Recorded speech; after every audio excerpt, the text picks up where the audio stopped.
Mes bien chers geekettes, mes bien chers geeks, bienvenue dans 100%, au cours duquel vous pourrez vous délecter de la critique de Sid Meier's Civilization Beyond Earth, puis le grand retour du pyroscope dans Crunch Time, et enfin Jean-Marc nous dévoilera un nouveau de ses jouets extraordinaires dans Metal Missile et Plastic Gun. Mais on commence tout de suite par se mettre en bouche avec les news.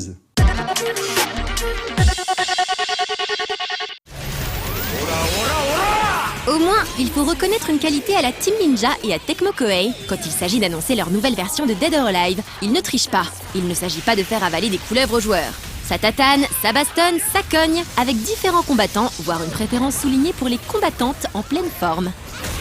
Dead or Alive 5, Last Round, sera disponible sur les consoles les plus récentes du marché en février 2015.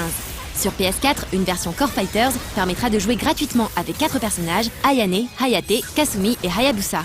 Il sera possible ensuite de compléter son jeu à la carte en achetant les personnages et les modes supplémentaires susceptibles d'intéresser les joueurs. Xenoverse, le nouveau titre se déroulant dans l'univers Dragon Ball, développé par Dims, se dévoile un peu plus et se dote même d'une date de sortie. Le titre sera disponible un peu partout sur PS4, Xbox One et sur Steam, mi-février 2015. Un cadeau parfait pour la Saint-Valentin, ou pas. Quoi qu'il en soit, le joueur, à l'avatar personnalisable, se verra confier par Trunk, en tant qu'agent de la police temporelle, la mission de revenir dans le temps pour arrêter une nouvelle menace. Celle-ci s'amuse à changer les événements historiques de l'univers de Dragon Ball.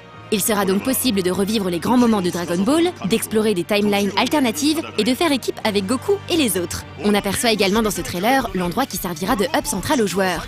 Il sera possible de rencontrer les personnages historiques de la série et d'apprendre des techniques avec eux. Bandai Namco semble très confiant dans le côté révolutionnaire de ce titre, qui devrait secouer un peu le modèle très établi des jeux Dragon Ball. Avec 450 éléments personnalisables pour chaque avatar et 200 techniques à obtenir, le contenu pourrait être en effet au rendez-vous. On verra si le titre tient toutes ses promesses en début d'année prochaine. Freedom Wars est sorti durant l'été dernier au Japon et vient à peine de débarquer sur PS Vita chez nous. Pour sa sortie japonaise, il était possible d'entrer dans des ligues de Panopticon dédiées à chaque région nippone. Dans le reste du monde, le même système est repris. Mais cette fois, les ligues sont centrées autour de 50 grandes villes, dont Paris. Chaque action du joueur aura un impact sur le classement de sa ligue. Le jeu a connu plusieurs améliorations au Japon et normalement, un patch Day One devrait permettre d'inclure des combats PVP en 8 contre 8 et les dernières mises à jour pour sa version européenne. Le studio à qui l'on doit God Eater continue à lorgner du côté de Monster Hunter avec des combats contre des monstres gigantesques à la clé et un système de foi qui semble efficace. L'originalité vient aussi de l'histoire dystopique du jeu. Dans un monde futuriste assez sombre, le simple fait de naître est un crime qui condamne chaque nouveau-né à 1 million d'années de prison, rien que ça. Les prisonniers des différentes cités Panopticon vont devoir aller combattre pour leur liberté. Il est désormais possible de se faire un avis sur pièce sur PS Vita depuis hier.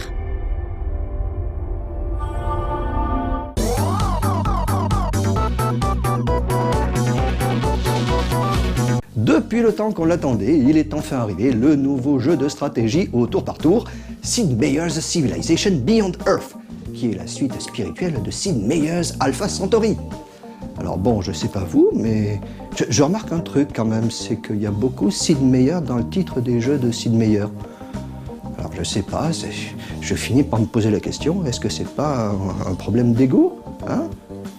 Parce que bon, c'est vrai, il a une notoriété qui est certaine et qui est reconnue et méritée, mais bon, c'est un petit peu comme si on disait, je sais pas, 101% de Benoît Legrand, 101% de Davy, No Life de Sébastien Rocher, Alex Pilot, la Tour Eiffel ça marche pas, la Vénus de Milo non plus, mais bon, toujours est-il que je me demande si vraiment il a pas un problème ce garçon, parce que c'est vrai que quand on est surmédiatisé, on a tendance à vouloir justement de plus en plus se mettre en avant, de plus en plus occuper l'espace, on se met à parler pour ne rien dire, à parler pour occuper justement juste l'espace et pour paraître, pour apparaître.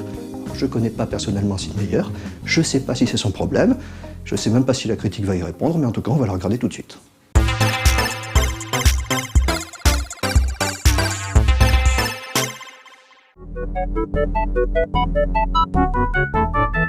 Dans le tout premier Civilization, créé par Sid Meier en 1991, le joueur tentait de créer un empire résistant à l'épreuve du temps. Une des conditions de victoire, la victoire scientifique, consistait à envoyer un vaisseau spatial rempli de colons dans le système d'Alpha du Centaure. Et en 1999, après Civilization 2, l'équipe de Firaxis sortait Alpha Centauri. Le but était ici de s'attaquer à ce scénario de science-fiction, de jouer une des factions arrivant dans le système Alpha du Centaure justement. À son époque, Alpha Centauri avait marqué les joueurs. Some vices miss what is right because they are deficient. Déjà par son ambiance SF, extrêmement réussie, offrant la possibilité de décider de l'évolution de la race humaine. Ensuite, par son gameplay novateur pour un jeu du genre, permettant par exemple de designer ses propres unités ou bien de terraformer la planète. Et enfin, par ses commentaires sociaux, que ce soit sur les idéologies humaines poussées à leurs extrêmes, ou bien sur l'existence de la conscience de la planète. Depuis, de l'eau a coulé sous les ponts. Mais Firaxis, qui s'était attaché à sortir une version moderne de XCOM en 2012, a décidé de revenir sur le concept d'Alpha Centauri. Voici aujourd'hui Civilization Beyond Earth. Indigenous life forms.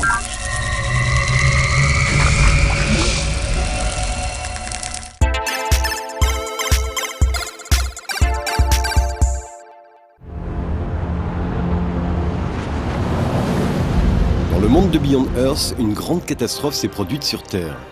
La vie sur la planète étant menacée, les diverses factions en présence décident d'envoyer des vaisseaux spatiaux vers une exoplanète afin d'assurer la survie de l'humanité. Nous avons été choisis. Contrairement à Alpha Centauri, l'histoire commence ici un peu avant le départ de la Terre, puisque le joueur aura à faire plusieurs choix influençant sa partie. Déjà, sa faction, chacune proposant divers bonus. On retrouve la coopérative panasiatique, la Fédération slave, la Polystralie ou encore l'Alliance franco-ibérique. Mais il conviendra aussi de choisir la cargaison de son vaisseau avec des colons spécialisés, mais aussi différents appareils. Il faudra par exemple décider entre avoir une meilleure vue de la zone d'atterrissage pour placer au mieux sa première base, ou bien avoir des scanners révélant dès le départ l'emplacement de précieuses ressources. Beyond Earth, comme Civilization, est un jeu dit 4X. Exploration, expansion, exploitation et extermination. Il s'agira en effet de se développer sur ce monde extraterrestre et de prévaloir sur les factions concurrentes, sachant que des aliens seront aussi bien sûr de la partie. Nous admirons notre nouveau monde pour la toute première fois.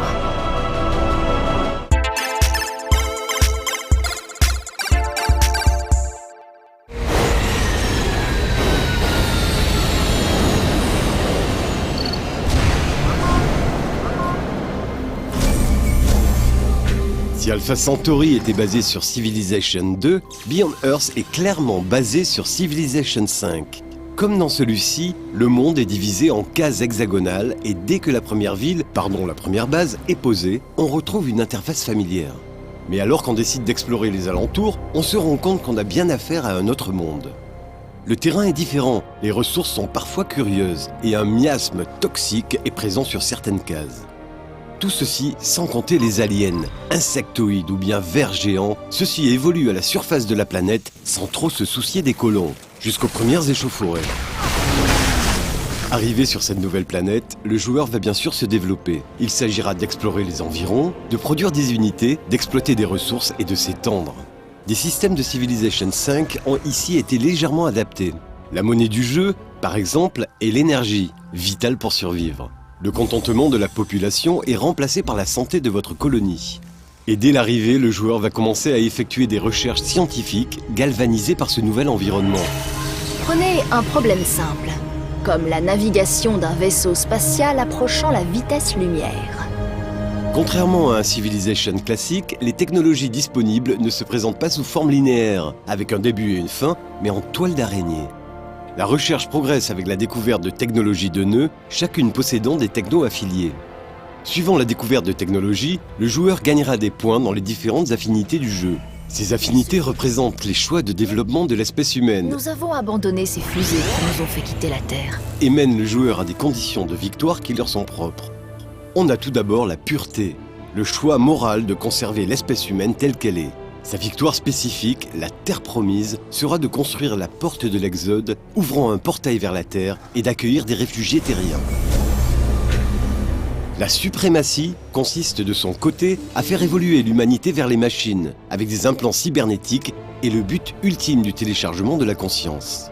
La condition de victoire sera ici d'ouvrir un portail vers la Terre, pour y envoyer des armées et émanciper la population, ce qui implique de détruire l'opposition restante. Et enfin, l'harmonie, elle, se concentre sur la cohabitation avec la planète.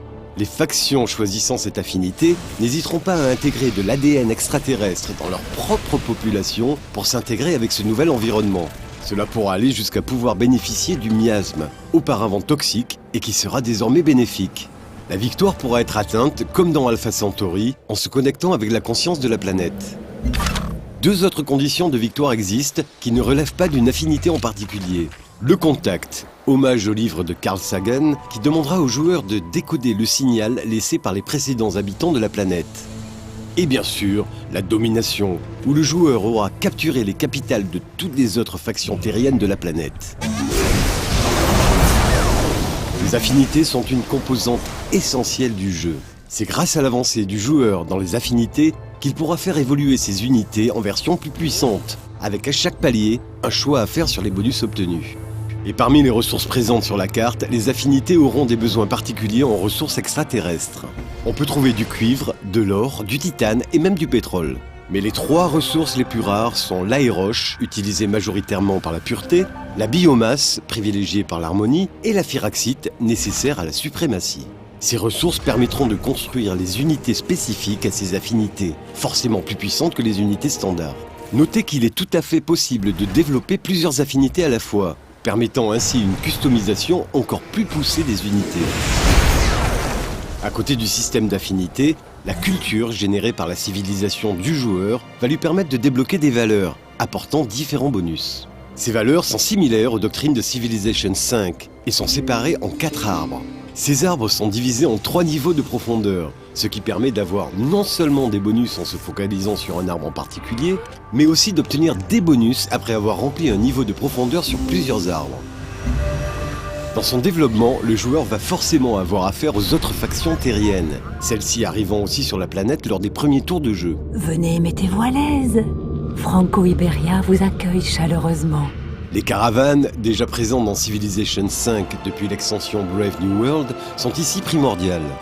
La construction d'un dépôt de marchandises dans une base permettra d'y assigner 2 convois marchands, dont les bénéfices seront indispensables à votre développement. Alors que Civilization V proposait des cités-États, Beyond Earth fait apparaître de temps en temps des bases privées avec lesquelles on peut commercer. La discussion diplomatique avec les autres dirigeants des factions est très similaire à ce que l'on avait déjà dans Civilization V. Il y a cependant 2 différences très importantes. La première est la présence de faveurs. Venga, volvámonos más ricos. Vous pouvez, lors de vos échanges avec un autre dirigeant, bénéficier d'une faveur. Ces faveurs pourront être utilisées plus tard pour influencer les décisions de ce dirigeant. Concedido. La seconde est que contrairement à Alpha Centauri, où les dirigeants étaient enfermés dans leur idéologie, ceux-ci sont maintenant beaucoup plus aléatoires. La grosse différence se fera lorsqu'ils auront choisi une affinité. Ce choix étant extrêmement polarisant, il y aura de facto une bonne entente entre dirigeants ayant fait le même choix. L'espionnage est lui aussi présent, et à plus grande échelle que dans Civilization V. Le joueur disposera ici d'une batterie d'espions, et pourra leur assigner des missions très diverses. Chaque base aura un taux de conspiration qui lui est propre, et les actions les plus audacieuses, comme le recrutement de transfuges ou le sabotage, pourront être entreprises seulement dans les bases dont le niveau est élevé. Le système de combat est en apparence très similaire à celui de Civilization V. Unité de mêlée, unité de combat à distance, Beyond Earth conserve la doctrine du une seule unité de combat par case avec quelques assouplissements. Il est par exemple possible d'échanger 2 unités adjacentes, ce qui est un soulagement.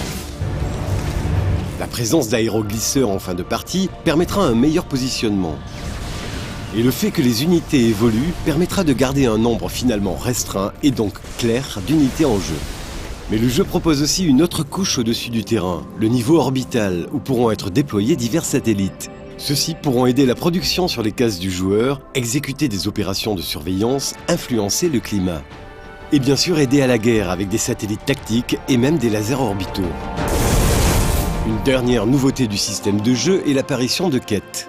Alors que les cités-États proposaient des quêtes ouvertes aux joueurs dans Civilization V, Beyond Earth va plus loin et propose régulièrement des choix aux joueurs. Ce sont des choix comme « Les nouveaux réacteurs développent plus de puissance que prévu, doit-on récolter plus d'énergie ou bien améliorer la santé des habitants ?» Et cela permet de rompre la monotonie du jeu de manière plutôt agréable.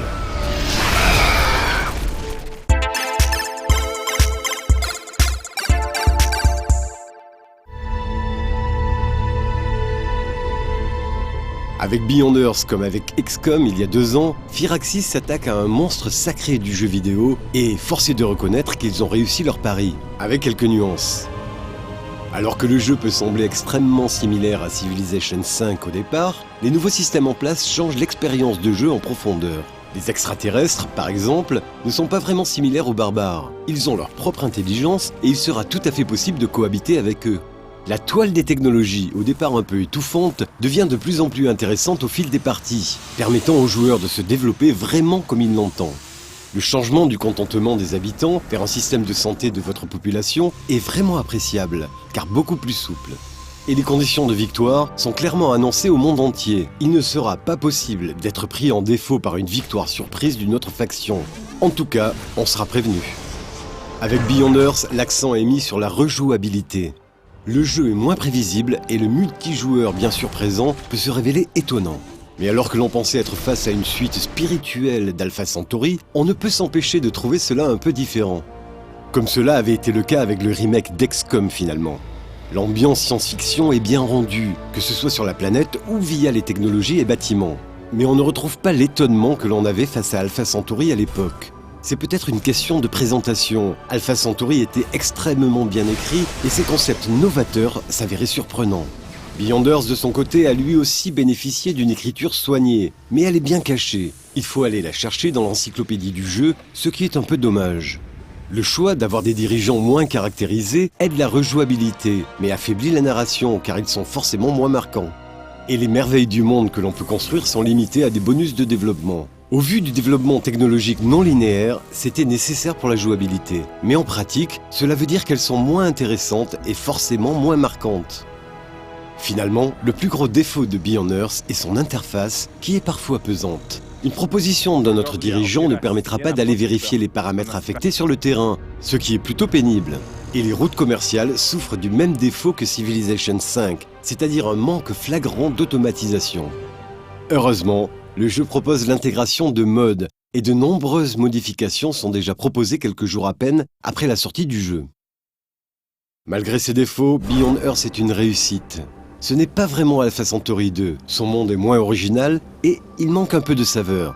Mais l'accent mis sur la rejouabilité, ses choix diversifiés et sa non-linéarité vous procureront des dizaines, voire des centaines d'heures de jeu.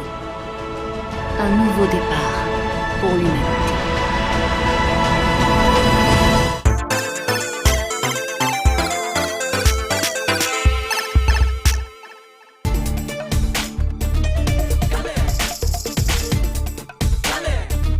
Il est vrai qu'ils sont nombreux, les pièges pour l'ego auxquels nous soumet la surmédiatisation, nous autres pauvres artistes funambules de l'humour et de l'émotion, qui faisons 100 folles pirouettes chaque jour devant vos yeux ébahis et parfois horrifiés, sur un petit fil comme ça, tendu entre deux précipices, vers lequel essaient de nous happer les sirènes lumineuses des despotes, avec un ego qui augmente, qui enfle, qui explose, et puis qui nous fait tomber dans le vide avec la cervelle à l'air.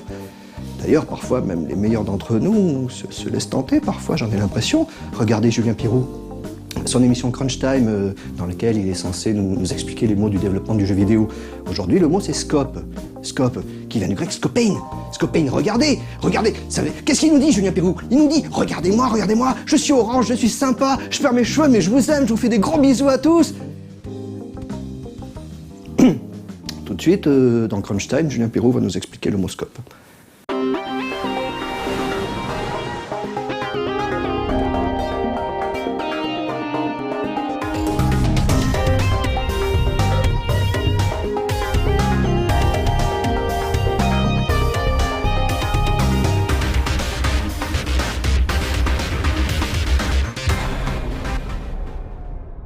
Bienvenue dans Crunch Time. Qu'il s'agisse de définir un métier ou d'expliquer un terme technique, grâce à Crunch Time, les mots du développement de jeux vidéo n'auront plus de secret pour vous. Aujourd'hui, nous allons expliquer ce qu'est le scope d'un jeu. Scope en anglais, c'est le cadre, le champ, l'étendue. En d'autres termes, le scope, c'est le contenu du jeu, mais aussi son ambition. Le scope inclut des choses aussi diverses que le nombre de personnages, qu'il s'agisse des personnages jouables ou des ennemis, combien d'animations ils posséderont, la variété des environnements traversés, le nombre et la taille des niveaux, le nombre de quêtes et plus généralement la durée de vie, ou même la quantité de musique. Évidemment, au moment de lancer un développement, on est toujours tenté d'en proposer toujours plus. Mais qui dit plus de personnages ou d'environnements, dit évidemment plus de graphistes et d'animateurs. Qui dit plus de niveaux, dit plus de level designers et ainsi de suite. Et donc plus d'argent pour payer tous ces braves gens. Déterminer avec précision le scope est donc une étape décisive pour établir le budget mais aussi le plan de développement du jeu. Durant un développement de jeu, il est également fréquent de vouloir sans cesse rajouter des choses non prévues, que ce soit par enthousiasme pour le projet ou pour répondre aux attentes des joueurs qui en veulent évidemment toujours plus. Mais cela peut conduire à ce que l'on appelle le scope creep, c'est-à-dire l'augmentation silencieuse du scope. En d'autres termes, le scope du jeu augmente, mais personne ne s'en rend vraiment compte. Le scope creep peut avoir un impact dramatique sur le budget et le temps de développement s'il n'est pas identifié à temps. Inutile de dire que l'estimation du scope est l'une des étapes les plus complexes d'une pré-production, que l'on confie souvent à des producteurs ou chefs de projet expérimentés ayant déjà plusieurs jeux à leur actif. Les développeurs manquant d'expérience n'ont pas forcément conscience du temps et des ressources que vont vraiment demander certaines fonctionnalités.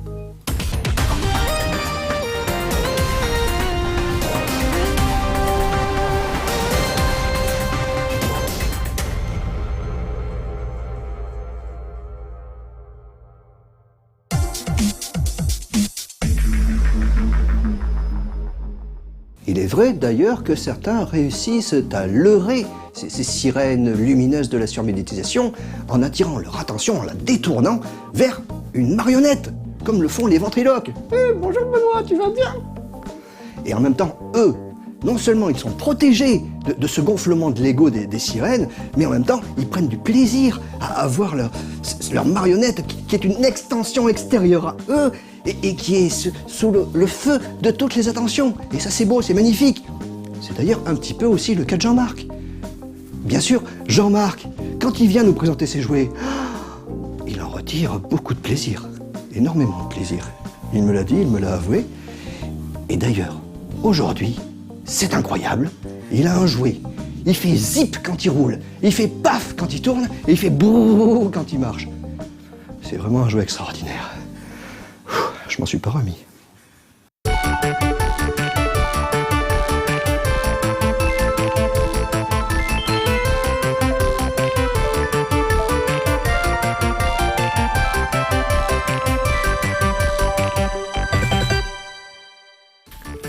Bonjour à toutes et à tous et bienvenue pour un nouveau numéro de Metal Missile et Plastic Gun.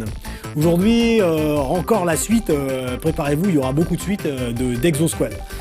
Donc comme nous l'avons vu précédemment, Exosquad, une guerre spatiale entre les humains et les néo-sapiens que les humains ont créé, mais qu'ils ont mésusé et dont ils ont abusé, eh bien ils vont le regretter.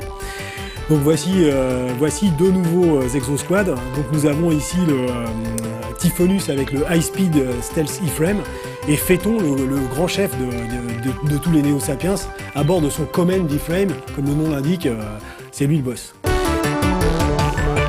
Voilà, nous voici en présence de Typhonus et de l'High Speed Stealth E-Frame. Donc Typhonus est un des dirigeants de l'Empire Néo-Sapiens, je pense que vous pouvez le voir. Nous allons faire un petit détail sur les figurines des Néo-Sapiens tout à l'heure. Donc même chose, hein, vous installez le pilote à l'intérieur de son E-Frame, vous refermez. Alors ici un design qui inspire un déplacement rapide, puisque les couleurs vertes et violettes inspirent le stealth, c'est-à-dire les attaques sans être détectées. Et puis un petit côté patte d'autruche au niveau des jambes de l'E-Frame, notamment avec des propulseurs au niveau des mollets, comme vous pouvez le voir ici. Donc c'est vraiment pour bouger plus vite et être le plus insaisissable possible. Autre détail qui nous est familier à nous, fans de robots tels que Votoms ou Robotech, ce sont les missiles escamotés dans des lanceurs qui se trouvent sur les épaules. Donc vous voyez, vous levez ici les clapets et à l'intérieur il y a des missiles. Bon ici, le désavantage c'est qu'il s'agit de ce qu'on appelle aux États-Unis des flick missiles, c'est-à-dire que c'est censé partir quand vous mettez une pichenette dedans. Bon, j'en conviens, je vous l'accorde, c'est pas très efficace, c'est pas très démonstratif en la matière, mais au niveau du détail, c'est quand même sympa. Les clapets s'ouvrent, les volets s'ouvrent vraiment, il y a des autocollants à l'intérieur, c'est bien fait. Le Stealth E-Frame offre quand même des possibilités de puissance de feu. Nous voyons ici une Exomace, donc ça, c'est une masse avec des pointes, et quand vous propulsez ça violemment dans la trompe de l'adversaire, son sourire s'en trouve quelque peu modifié, vous en conviendrez avec moi. Donc voilà, d'un côté cette arme hautement offensive, et puis de l'autre côté un missile, au cas où au premier abord, l'adversaire n'aurait pas compris qu'il est indésirable dans ce lieu. Donc voilà pour le l'e-frame de notre ami Typhonus. Voilà, maintenant nous allons voir le commandant suprême des Néo-Sapiens, à savoir Phaéton. Donc justement, profitons-en pour faire un petit close-up sur les Néo-Sapiens. Donc comme je vous l'ai dit précédemment, les Néo-Sapiens ont été créés artificiellement par les humains pour travailler dans les mines sur Mars et sur Vénus. Donc ils sont plus résistants, plus grands, plus forts, et ils présentent quand même des caractéristiques d'évolution supérieure puisqu'ils ont 2 pouces opposables. Comme vous le savez, nous humains, nous avons un pouce opposable et ici ils en ont 2. Je ne sais pas si vous pouvez le distinguer correctement. Et puis bon, leurs pieds aussi offrent des possibilités de stabilité sûrement plus importantes que celles d'un humain normal. Donc vous pensez bien que le Néo-Sapiens, disposant de tous ces avantages, ne va pas continuer à travailler dans les mines pour des gens qui se la coulent douce pendant qu'ils morflent. Donc la rébellion ne tarde pas à arriver et Phaéton est donc le chef incontesté de tous les Néo-Sapiens. Donc voilà, le voici dans toute sa splendeur. Voici son command e-frame, donc son e-frame de commandement, excusez du peu. Mais la procédure se poursuit, vous ouvrez les protections des jambes et des bras. Voilà, les bras cliquettent, signe que les ressorts sont là pour la cohésion du jouet, donc c'est très bien. Je précise que c'est tout à fait possible, il faut être bien sûr très précautionneux, mais vous faites le personnage saisir les joysticks de commande des bras de son e-frame. Voilà, ce qui prouve une éventuelle supériorité des Néo-Sapiens, parce que ça va plus vite que quand vous le faites avec un personnage humain.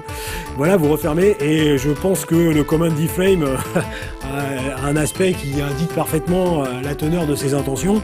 Donc d'un côté, vous avez une pince, qui permet de saisir l'adversaire, et puis de l'autre côté, un missile, qui a un peu des problèmes de départ, mais on va quand même tester sa puissance de feu rapidement. Voilà, bon, c'est quand même très conséquent. Donc je pense que justement Phaéton a en main ce qu'il lui faut pour imposer son point de vue. Alors vous avez aussi une batterie de missiles montée sur la tête de l'e-frame. Les deux extérieurs sont des flics missiles comme on l'a vu précédemment, donc là c'est un peu plus convaincant parce qu'il y a du jeu. Et sinon celui-ci se lance avec un ressort, mais malheureusement les outrages du temps sont passés par là, au prix d'une petite réparation, et il retrouvera tout son mordant guerrier.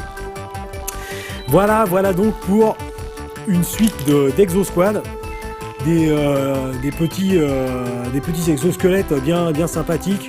Je répète, une sculpture fouillée, beaucoup d'autocollants, pléthore de gadgets. C'est vraiment du bon jouet, comme savaient nous le faire les États-Unis dans les années 90. Voilà pour cette deuxième partie concernant Exosquad. Soyez présents la semaine prochaine parce qu'il y aura des surprises visuelles, techniques et aussi sonores. N'oubliez pas, les jouets sont quelque chose de beaucoup trop sérieux pour être confiés aux enfants.